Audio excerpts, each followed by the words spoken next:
ايه جنسيتك؟ يمني.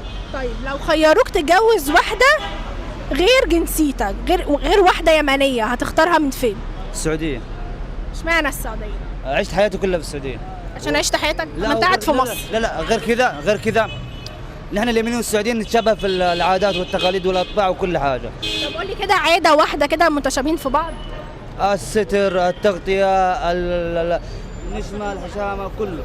طب هنا ايه الدنيا؟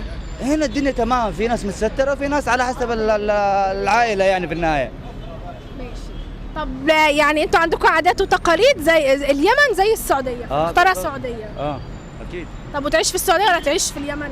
اعيش في السعودية ولا في اليمن؟ والله لو بلدي تمام هعيش في اليمن، بس بلدي حاليا صعبة والله. تروح تعيش في السعوديه؟ اكيد. طب انت عايش فين دلوقتي؟ عايش في مصر. طب ما تروح تعيش في السعوديه؟ لا انا منور الحتة لين ما يجي احد ينورها واروح. يا بس الراجل قاعد عندنا في مصر ما بيمدحش في مصر. ده والله يا جماعه حد يكلم بقى اي ظابط كده نمشيه. دقيقة انا بقول لك حاجة.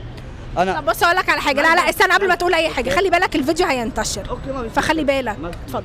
بس اقول لك على حاجة، انا رحت السعودية، رحت اليمن، رحت عمان، طبعا عمان احبهم شعب طيب، رحت الهند، رحت ماليزيا، جيت مصر ما في زي الشعب مصر. ايوه كده ايوه صراحة اقول لك على حاجة، بيض الله وجهك. وجهك ابيض، بس اقول لك على حاجة، شعب فرفوش، شعب بيرحب، شعب ما بيفرقش، يعني رحنا دول في عنصرية، في تميز، في هذا، بس هنا عندكم الشعب يعني اول كلمة تسمعها لما تقول له انت من فين يقول لك اجدع ناس.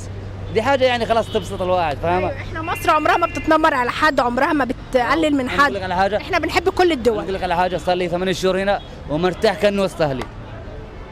صراحة يعني صراحة. شكرا والله، كلامك على مصر ده فوق راسنا. والله انا بحب احنا المصريين بنحب اليمنيين. وانا عشت بين المصريين من وانا صغير وكبرت بينهم وترعرعت بينهم، وصراحة الشعب يعني ينحب يعني.